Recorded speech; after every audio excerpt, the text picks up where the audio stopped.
Assalamualaikum warahmatullahi wabarakatuh. Perkenalkan, nama saya Putri Anissa dengan NIM A411240006 dari kelas C. Di sini saya akan membawakan materi tentang penegakan hukum yang berkeadilan.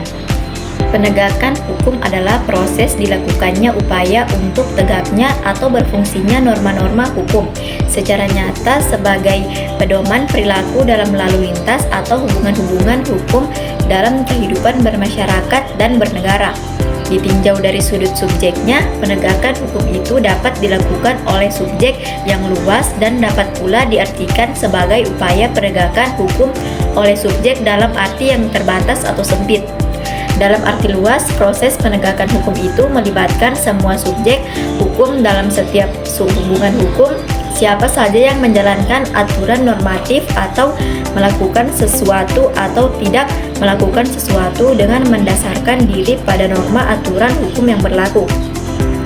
Berarti dia menjalankan atau menegakkan aturan hukum.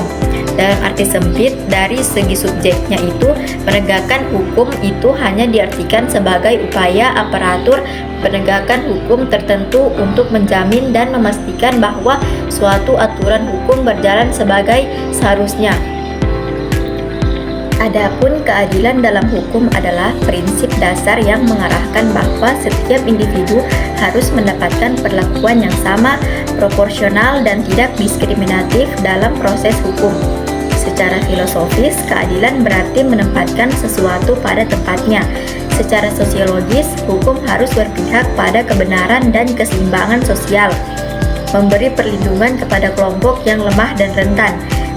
Secara yuridis, keadilan dicapai jika hukum ditegakkan berdasarkan asas legalitas, kesetaraan, dan bukti yang sah. Ciri-ciri penegakan hukum yang berkeadilan. Penegakan hukum dikatakan adil jika prosesnya bebas dari kepentingan pribadi atau kelompok dan hasilnya mencerminkan rasa keadilan di masyarakat, tidak memihak atau imparsial. Hukum berlaku untuk semua tanpa pengecualian, berdasarkan fakta dan bukti yang sah, bukan berdasarkan opini atau tekanan publik. Menghormati hak asasi manusia, termasuk hak atas pembelaan dan perlakuan yang manusiawi. Yang ketiga, transparan dan akuntabel. Proses hukum bisa dipantau dan dievaluasi publik. Prosedur yang jujur dan profesional, tidak manipulatif atau penuh tekanan. Permasalahan dalam penegakan hukum.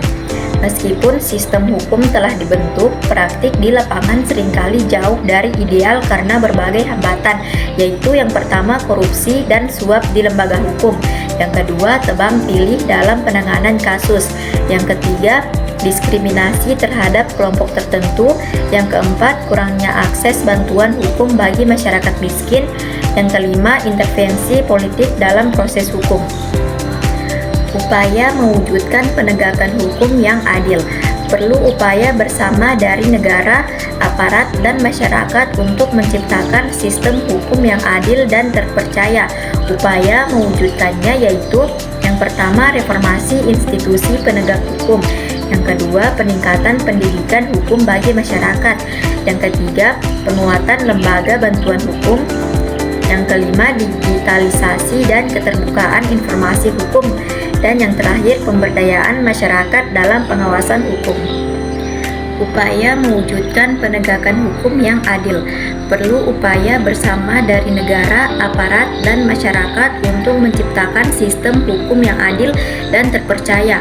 Upaya mewujudkannya yaitu yang pertama, reformasi institusi penegak hukum, yang kedua, peningkatan pendidikan hukum bagi masyarakat, yang ketiga, penguatan lembaga bantuan hukum, yang keempat, digitalisasi dan keterbukaan informasi hukum, dan yang terakhir, pemberdayaan masyarakat dalam pengawasan hukum. Sekian materi dari saya. Assalamualaikum warahmatullahi wabarakatuh.